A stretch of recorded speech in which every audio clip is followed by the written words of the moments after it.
After defining work, now let us define what is power. Now while defining work, the time element is not involved in it. Sometimes it is necessary to consider the rate at which work is done. The rate at which the work is done is called power. So we can write power P equals to, power P is equal to work divided by time. So power is rate of doing work. It is work divided by time. If the work done at a variable rate, then the instantaneous power, let us write power PINST. INST means instantaneous. Instantaneous power is equal to limit of delta t tends to 0, then we write delta W by delta t. Now this delta W by delta t is the average power, and the limit of delta t tends to 0 means here the time is very close to 0 but not 0. So limit LT delta t tends to 0 of delta W by delta t is written as dW by dt. This is nothing but calculus notation. The calculus notation of ddt of W. ddt of W is power. So rate at which the work is done is called power. Here this is instantaneous power, and instantaneous power is dW by dt. Now let us all define power in terms of velocity. So let us define power in terms of velocity. Now what we know is work done is equal to force, dot product of force and displacement. So we can write power P is equal to dW by, so it is d dt of W. So we can write this as ddt of W is F bar dot S bar.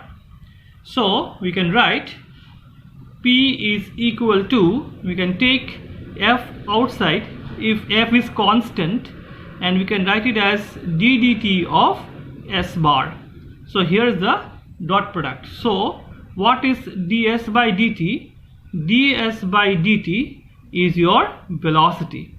So this term ds by dt, rate of change of displacement, is known as velocity. So we can write power P is equal to dot product of force and velocity. This is another example of dot product. The first example of dot product was work, that is force into displacement, dot product of force and displacement, and this is another example of dot product. Power is equals to dot product of force and velocity. Now let us write the dimension of power. Dimension of power. Let us write dimension of power. Now power is work divided by time.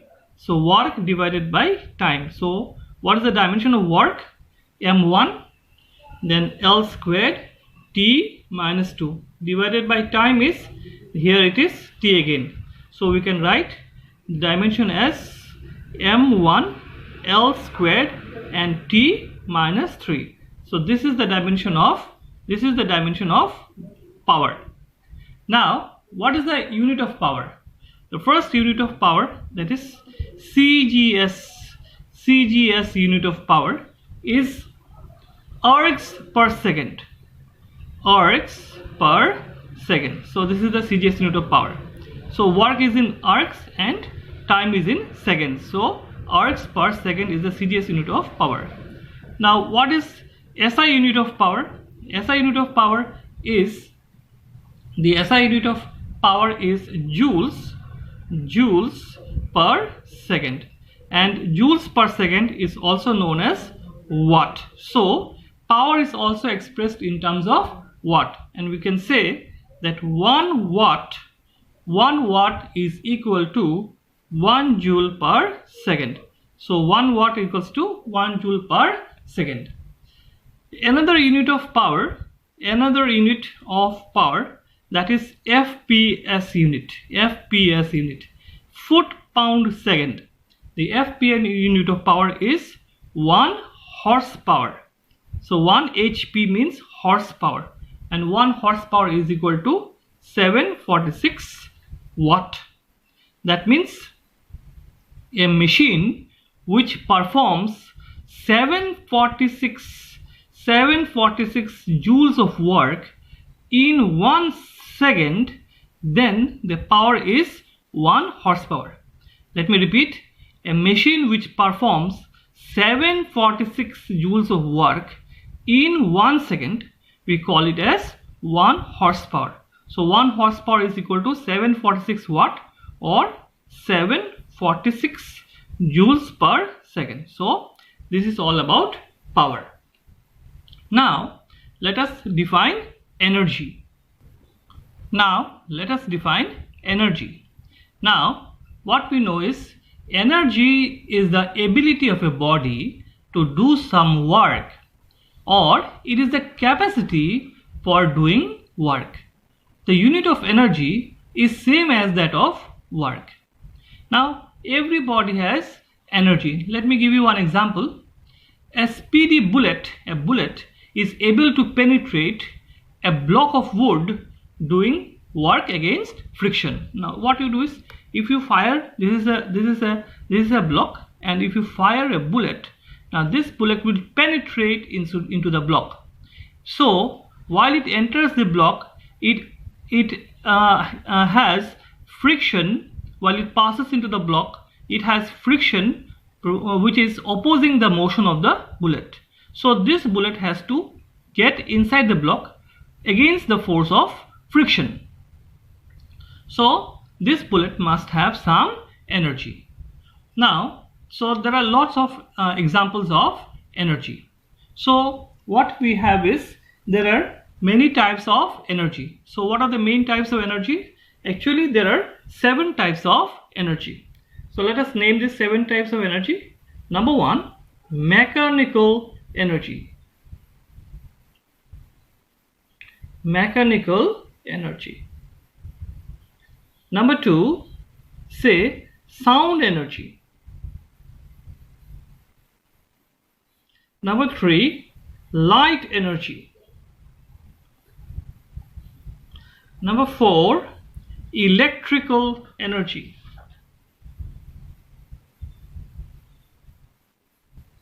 Electrical energy.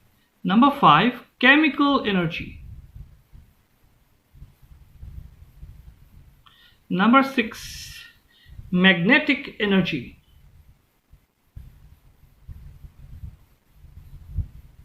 Magnetic energy.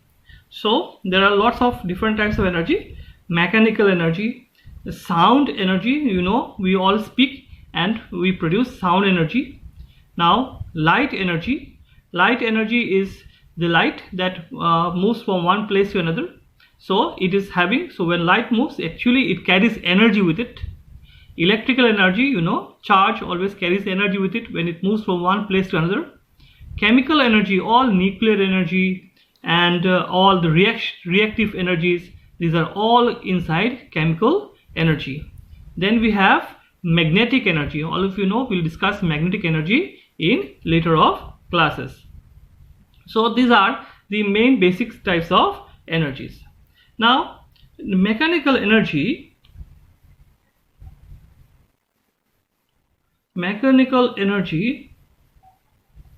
is of basically 2 types. This is a mechanical energy. It is of 2 types. What are those? These are, number 1, kinetic energy, kinetic and potential. So mechanical energy is of 2 types, kinetic energy and potential energy. Now kinetic energy is a energy possessed by a body which is in motion. For example, when you fire a bullet, it has kinetic energy. So kinetic energy is an energy possessed by a body by virtue of its motion. Now potential energy is again of two types. First, we known as gravitational potential energy.